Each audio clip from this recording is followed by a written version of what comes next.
Hi, my name's Cecilia Poullain, and welcome to this episode of Brave New Women. All around the world, there are amazing, ordinary women doing extraordinary things.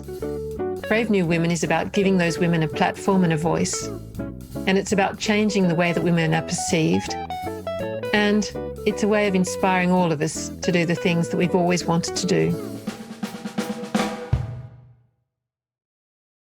Today, I'm so pleased to be talking to Annie McCubbin.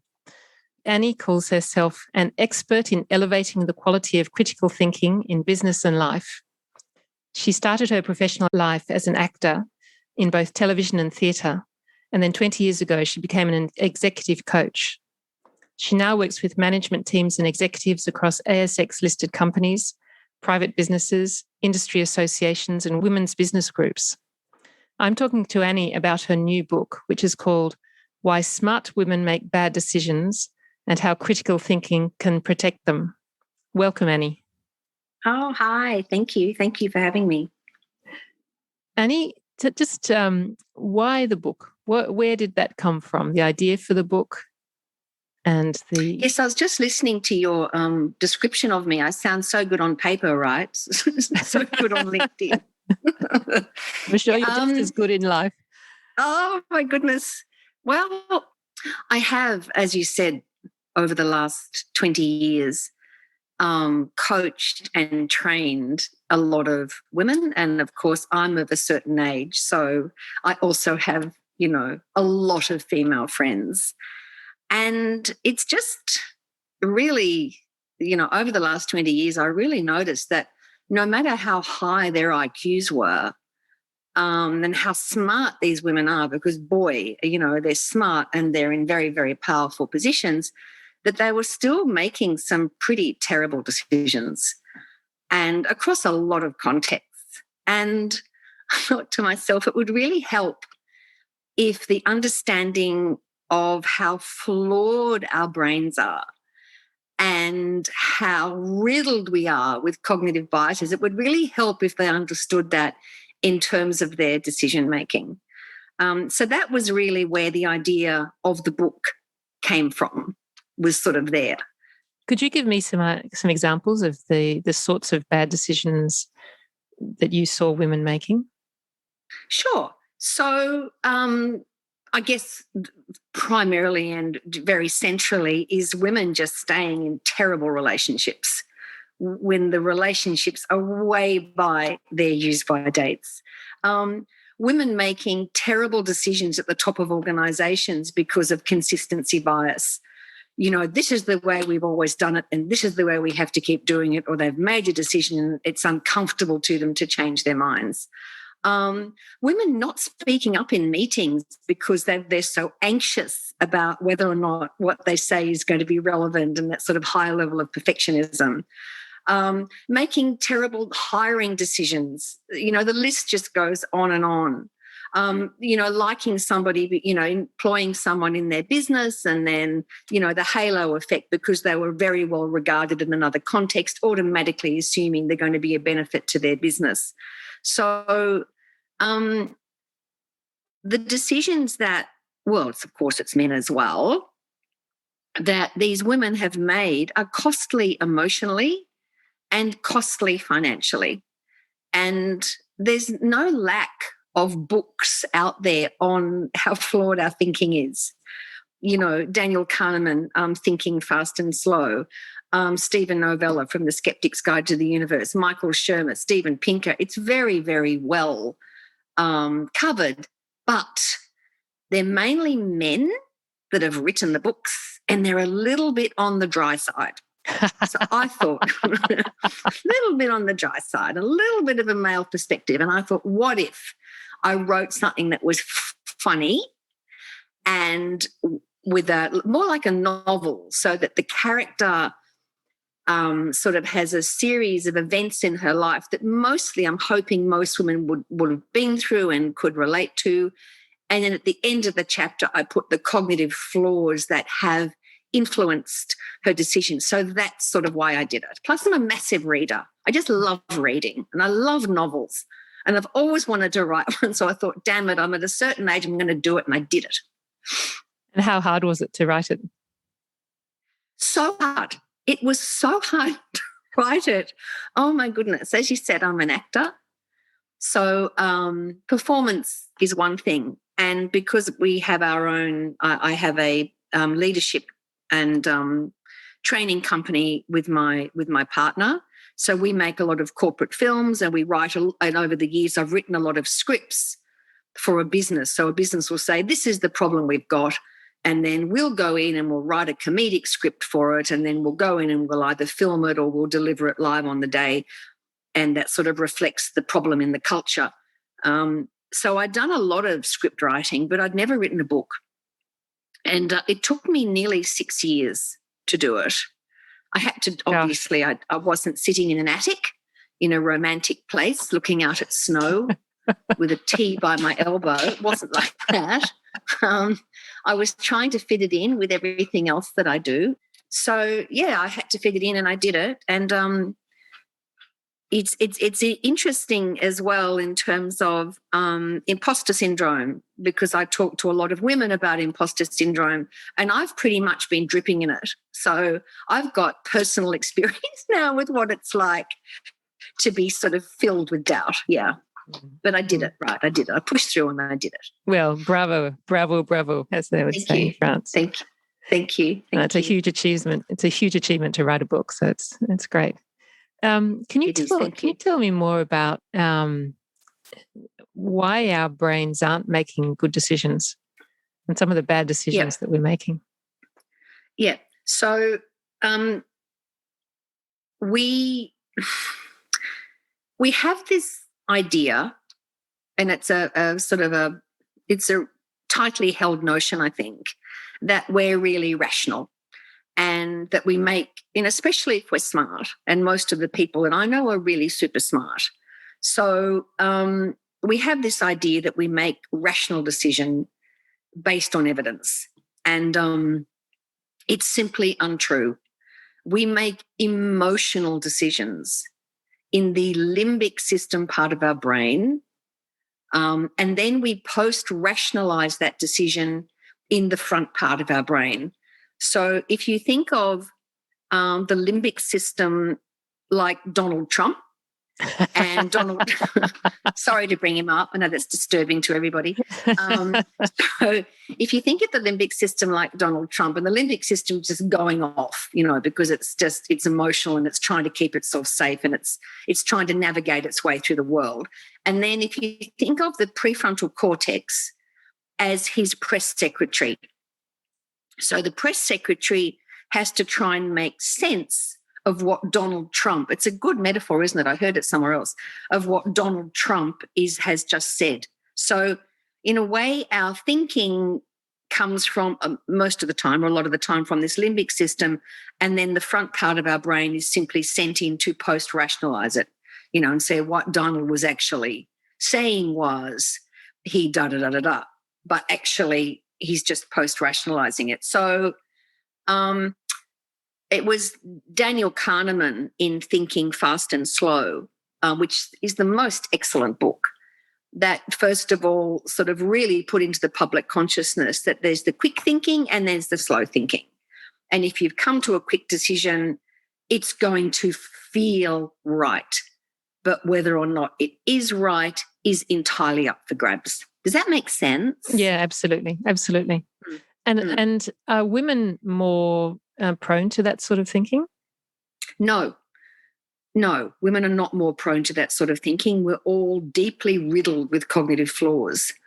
What women, and why I put women in the title, and it's interesting because somebody interviewed me on a podcast yesterday, and it was a man, and he'd sped read the book, and he said, oh my God, this is just, why did you put women in the title? Because this is relevant for men, which of course it is. But I think that women are marketed to more than men in terms of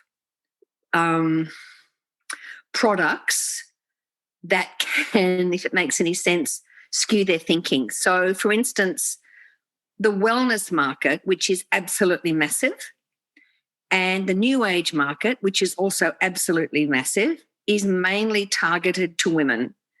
So the idea that you should trust your gut and you should sit in the stillness and wait for the answer to arrive from deep within your intuition is more likely to be aimed at women. The uptake is greater by women than by men.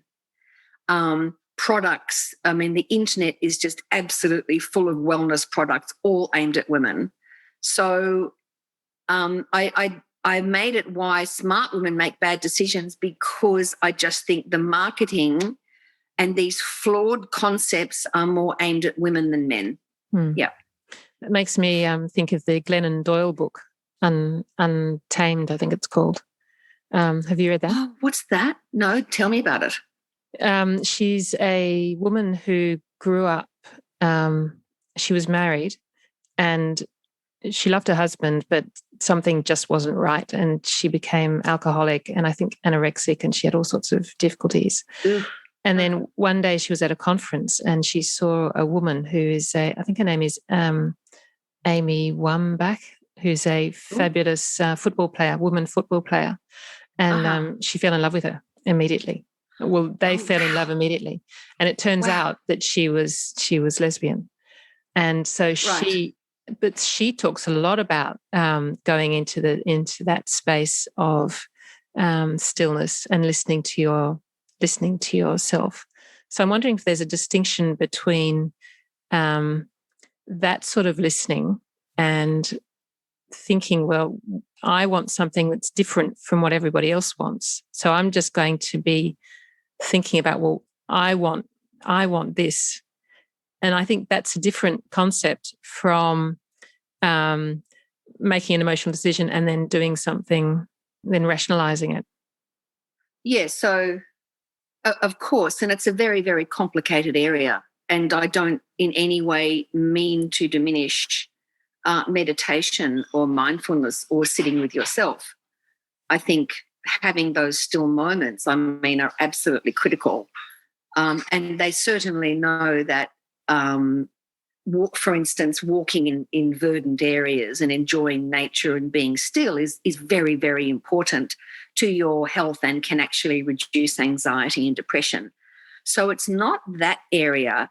It's the area of this idea that I'm going to sit and I'm going to listen to this voice, because this voice that is speaking to me is somehow a spiritual elevated entity. Now, maybe it is and maybe it isn't, but I know plenty of women who have spent years on retreats sitting with themselves, and they have ended up staying with absolutely in disastrous relationships because that part of them wanted it to be right. So it was sort of more like confirmation bias. Well, my internal voice says I should stay in this relationship. I'm going to stay in this relationship because that's the right thing to do. Or the other very dangerous concept, I think, which is I have something to learn from this, or this has been sent to me as a lesson, or any of those things, which I think for women can be entirely dangerous. Because I think what it does is it muddies the cognitive waters. I think you've got to sit with a clear-eyed analysis and go, is this relationship healthy for me? Is this person supportive? Is this person loving? Or is this person controlling? Is this person difficult? Is this person undermining? And I think taking out that notion of it was meant to be, or this is a soulmate, if you take that away and strip it back, I think that you're going to have more clear-eyed analysis of the situation, which of course is more difficult. It's a more difficult thing, is it not, to have to look at something that you've had so much hope for and go, this is not working. But we only have one life. We only have one life. So I just find a lot of that that new age sort of this was meant to be and wrapping it all up in a spiritual bubble, I think can be just dangerous and takes people away from clear-eyed analysis, if that makes sense. Yeah, absolutely. One of the things I'd like to dive in a bit more deeply with you is the role of the hipster in the book. So Kat's toxic boyfriend, and he's a narcissist, and I'm actually pretty interested in narcissists because I'm pretty interested in what we can do about domestic violence against women. And so I suppose there's a few questions in that. One is I think there are actually quite a lot of narcissists out there. And to what extent are narcissists dangerous for women? And what can narcissists be, in inverted commas, cured? And what can women do if they're with a narcissist? Okay. It's such an excellent question. I'm so happy that you asked me about the hipster. So just to explain to people, this is the story of Kat, who has been in a relationship for 8 months with the character that we call the hipster. He has left her. His cat has returned. So she's stuck with his cat. And she spends a lot of time trying to get him back by, recruiting the universe and all that sort of weird sort of manifestation stuff that, of course, doesn't work. So the issue with narcissists is that they are often extremely charming. And we know that 1% to 3% of the population is narcissistic. And I guess this comes to the point of trusting your gut, because you can meet somebody who is one of these narcissists and you will feel like you are the only person that has ever crossed their consciousness. You are everything. You are amazingly important to them. You are so beautiful and wonderful, and you can just be awash in this sort of wonderful golden pool that they allow you to swim in. So the problem is that probably the woman at that point is going to go, oh my God, and they're going to be on the phone to their friends going, I have met this guy. He is so amazing. He is so caring. He does everything. He takes the bins out. He cooked me dinner. He's so beautiful. He rubbed my feet, whatever. So they're then emotionally invested. Now, narcissists cannot maintain attention on another person for very long, because at the end of the day, everything is about having themselves reflected back. Everything is about the narcissistic supply. So they need attention. They need constant attention and love. So as soon as the person exhibits a real need, the narcissist is not going to be able to meet it. And it's interesting you talk about domestic violence, because we now know, of course, that all domestic violence starts with coercion and control. All of it. And it doesn't necessarily mean that the coercion and control is going to result in violence, but it is going to result in emotional damage. So what happens is the person's in the relationship, the limbic system's just gone off because it's just so amazing and he's so beautiful. And then the relationship starts to change and the red flags start being waved. And this is the moment that women need to disengage from that limbic system part of their brain that's going, I just want to be loved. This is so wonderful. And look at this relationship in a clear-eyed manner and go, hang on, he just checked my phone because he wants to know where I've been. Or he undermined me when I was going for a job. Or he told me not to wear that. Or he came home late with lipstick on his collar and alcohol in his breath and told me he'd been at a business meeting. So there's always red flags along the way. But I think women are inculcated, and this is my other big issue, into this notion of being accepting and being grateful. And we know that gratitude practices are just absolutely sensational, but it's contextual. You don't have to be grateful to somebody who's starting to be controlling and uncaring, and you certainly don't have to accept it. From everything I've read about narcissists, they just say, just get away. Just get away. because there is what they say, and I'm not an expert in narcissism, but what the experts say is that their ability to self-reflect is pretty much zero. So whatever's going on that's wrong, it's your fault. And also there's pretty much an empathy bypass, so they're also not going to care. So it's just a very dangerous dynamic. And that's one of the major reasons I wrote that book, because I was so dispirited by listening to these women talk about how the men were amazing at the beginning and then it all just fell apart. And 10 years, 20 years later, they're still there, hoping. It's just pointless. Does that answer that? Yeah, absolutely. How do you know, you may not know how to answer this, but do you know how narcissists become narcissists? No, nobody does. They don't actually know. So it's either they don't know. They think that sort of narcissists, psychopaths have smaller amygdalas. So the feeling part, the emotional part of the brain is smaller. They don't know how much of that is nurture and how much is nature. So for some people, like, the mothers will report back that the child was highly difficult and being cruel to animals at 2. But then again, you don't know about the dynamics in the family. So they don't know. But at the end of the day, if you're in a relationship with one, it doesn't matter. You've just got to get away. You've just got to go, enough's enough. This is not going to get better. And find yourself someone that's kind and that cares about you and sees you for who you are and is going to be with you during the difficult bits. And I guess that's why I wrote The Hipster, because he is charming and he's, of course, awash with all the meditation and the meditation cushion and all that sort of stuff. So the character is very inculcated into that, and then it just all goes awry. It all goes awry. Did you finish the book?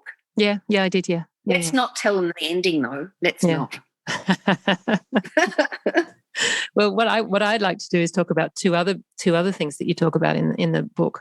One of the things that I talk about and train people on is women being interrupted, and particularly women being interrupted in meetings. Oh my goodness, yeah. And you talk about how you can change status. So can you talk us through that? Okay. Yeah. So the notion of status has arisen out of my work as an actor. So when we approach a character in an acting role, we'll go, are they primarily a high status character or are they primarily a low status character? And then often during the course of the play or the film, the character will actually change, the mouse that roared or the king that ends up having to beg food from a peasant. So the thing about status is that this notion of power is something that we pick up all the time in our brains, in the limbic part of our brain. So we're not consciously aware of it, but we are picking up these signals all the time. So in a very insulting way, I often say to groups of women, we're just like dogs in a dog park. Right? So, some of us might be like the Rottweiler who's just really super aggressive, and the other ones will just throw themselves on their backs and roll with their paws in the air because they just really don't want to give a strong signal that I'm of no threat, please don't hurt me. So all of us have the same operating system in our brains as dogs do in relation to power. And what will happen is if I've got a bit of a low status bias, I will be triggered in the old part of my brain, in the limbic system, into retreating. And then this part of my brain will post-rationalize it. So the old part of my brain's gone, this is scary, I don't feel safe. And the prefrontal cortex will then go, don't get involved in drama. There's no point. I'm not that sort of person. I'm not going to speak up in this meeting because it's just pointless. So, and it's the same with as somebody who has a high status bias, who's someone who's into control, being sort of superior, being dominating. They will not like the idea of not being in power, so they will post-rationalize it. So it's all the same.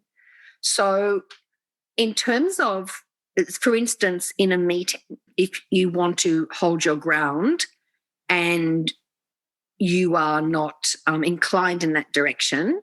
So what we say is that, first of all, just acknowledge the fact that you're not very comfortable. There's no point denying it. I don't like it. This is making me really uncomfortable. You don't have to swim around in that for a fortnight, but it's just like, I don't like this. And then do something physically.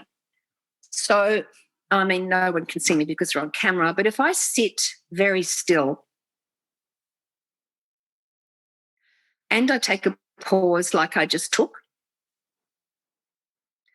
and my eyes don't flicker from one person to the other, and I don't fiddle with things with my hands, and I try not to talk and have my voice going up at the end of sentences like that, then what will happen is I'll be giving a different message than if I talk all the time, if I really, really move around a lot, if I sort of touch my face, ask a lot of questions, reframe, and all that sort of thing. So in terms of your status, if you want to be taken more seriously in a meeting, number one, acknowledge the fact that you're frightened.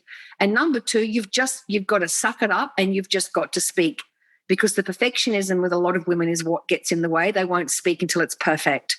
So you've got something to say. Be still. Say it once. Don't repeat it. Don't reframe it. Don't apologize for it. Just say it. And if somebody asks you a question, don't rush the response, because rushing the response is something that definitely drops your status. If you have a high status bias and you're someone that is over-controlling, dominating, domineering, too authoritative, the thing to do is to break in the middle, literally break your body in the middle. Take up less room. Stop putting your legs wide. Keep your legs together, break in the middle, and ask questions.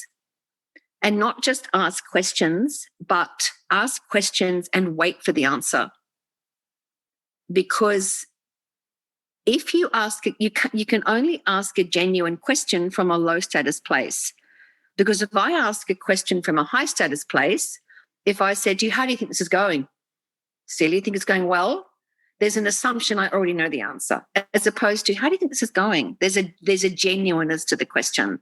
So what we say with all the training that we've done is that your physicality is very important in terms of your status, and the way you use language and the amount of language that you use. Does that make sense? Yeah, absolutely. Absolutely. Yeah, that was a 3-hour module. I just shoved it into sort of 3 minutes. Yeah.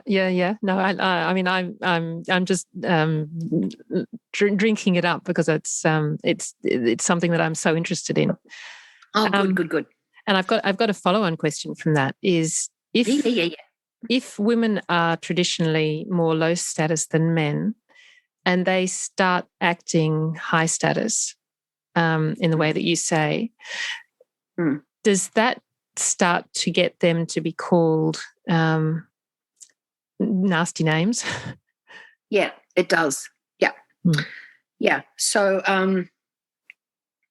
unfortunately, if I said the word leader to you, before you've had time to think about it, the picture that comes into your mind is probably going to be a male, because it's to do with exposure. So we're mainly exposed to men. There was one of the exclusive men's clubs today in Sydney that's been around since 1870 or some frigging thing, voted today to continue to keep women out. Oh, goodness. I mean, it's so embarrassing. It's just so retrograde and embarrassing. Anyway, all these terrible old white men. Anyway, I've diverted myself. What was I saying? That's right. Cognitive dissonance. That's right. Men, the leaders, men. Yeah. So when a woman, it's a complicated thing, but if a woman then starts to hold her ground more, there's two aspects to that. One is that her perception of herself may be out, because a lot of women are schooled in being nice. So as soon as I say to them, look, say less, hold your ground, don't apologize, keep your head still, hold your gaze and hold a silence, they'll say to me, I just feel really awful. I'm not being nice. I now look like I'm being some sort of arch bitch. But is it okay for me to say arch bitch? Yeah. Absolutely. So then I'm like, Yeah. So then I'm like, no, that's just your perception because we are habitualized around certain behavior. So, okay, that's one part of it, is her self-perception. The second part of it is the fact that because of cognitive dissonance, this idea that if we think about a male, a leader, a male comes up for us cognitively. So as soon as you have a female leader, there's cognitive dissonance. This does not register in my brain. Something is wrong. So to relieve the dissonance, we have to make the female wrong and bad because something is wrong with this picture. And unfortunately, the only way through this terrible way society has developed is to have more women leaders. It's just to have more women leaders. I mean, look what happened to Julia Gillard. They nearly destroyed her. So women just have to, in a way, it's terrible and I'm sad for them, but in a way you've just got to almost suck it up and just take the negative with it and keep going in the face of it. It's the only way through it. I've just read about Jacinda Ardern, and she says, well, I just decided I was going to be myself, and that was going to be more important than politics. So I thought that was very, very wise advice. Yeah. Yes, and she's just fantastic. And people, I mean, we just love her to death. We wish she was ours. We'd have her if we could, but she belongs over the ditch. But apparently people are very, very negative in New Zealand about her as well. She's quite loathed in some quarters. It's astounding, isn't it? She's such a magnificent, she's magnificent. Human being. She's a magnificent. I know. She's just a brilliant human being. I know. Yeah. I know. Yeah. The other thing I'd like to test with you is I have a theory that when women, this is based on the book Caste, which talks about race in America. And I have a theory that women, it's also the book How We Think, that women, when they become part of the top block, the dominant caste where there are mostly men, feel as though they have to become like men and that they have to become even more like men to show that they are part of this group. And so I'm wondering if that's an explanation for why women who are in leadership positions are not so nice. Perhaps they are, perhaps they're not, or perceived to not be so nice to women who are coming up. It's such a disappointing notion, isn't it, that would be the case? But I wonder if it's just that because in the book How We Think, what they say is that if you can't think like the group that you're in, then you have to change groups.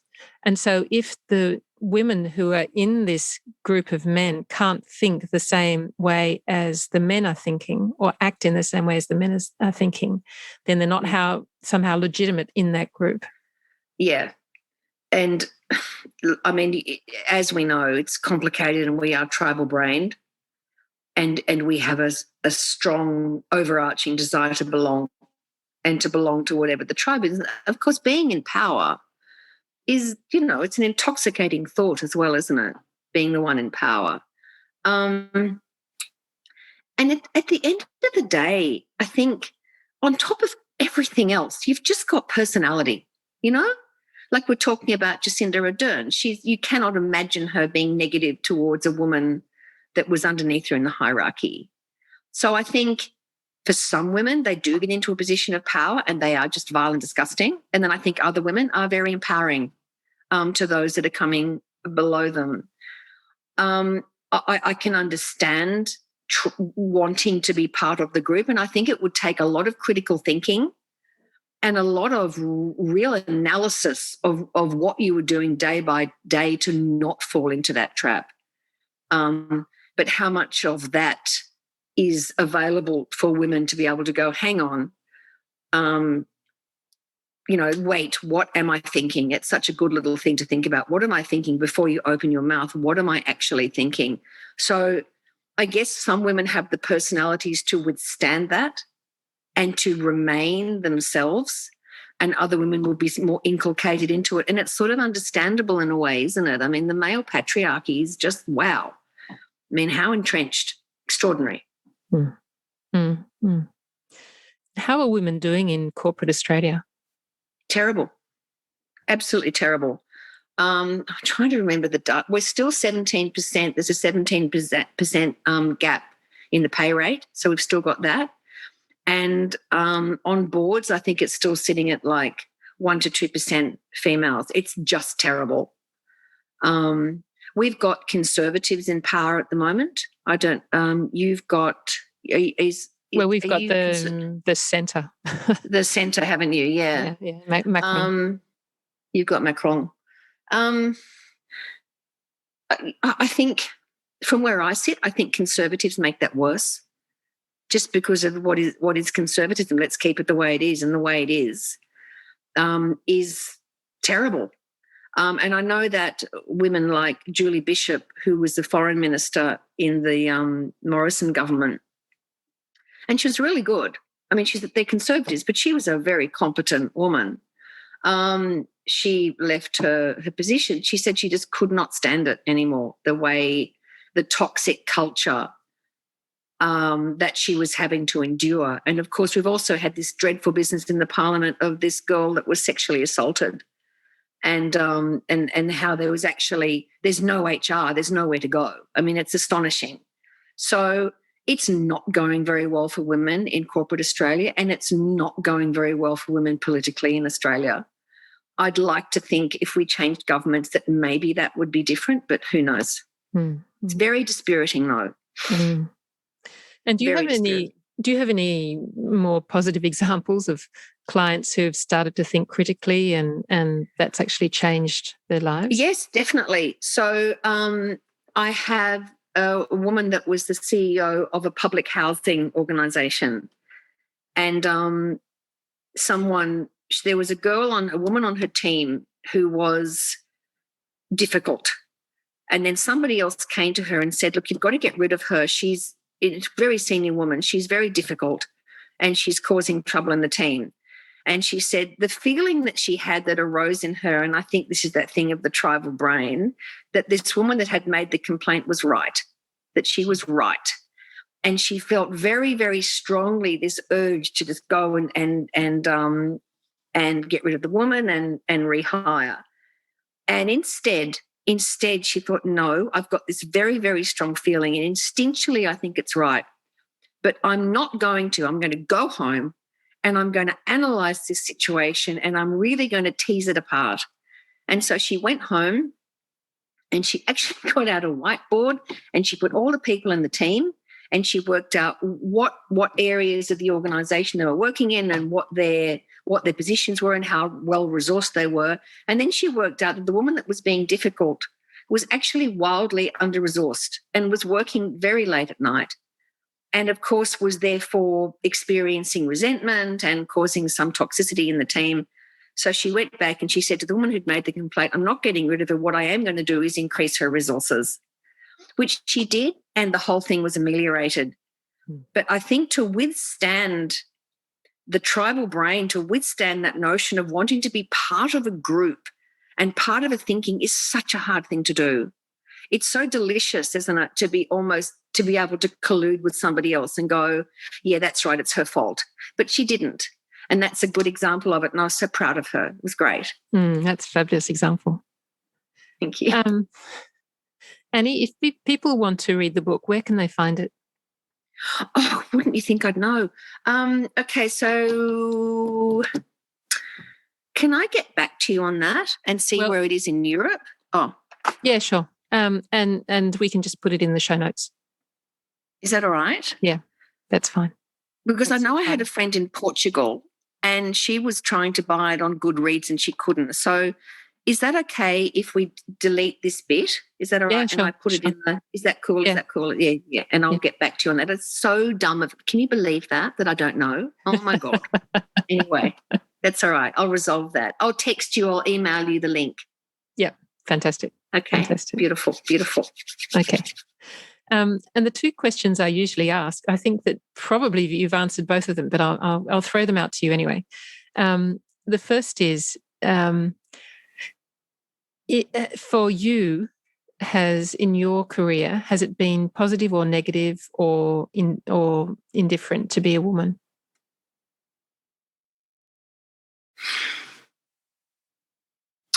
Oh, my goodness. I think positive.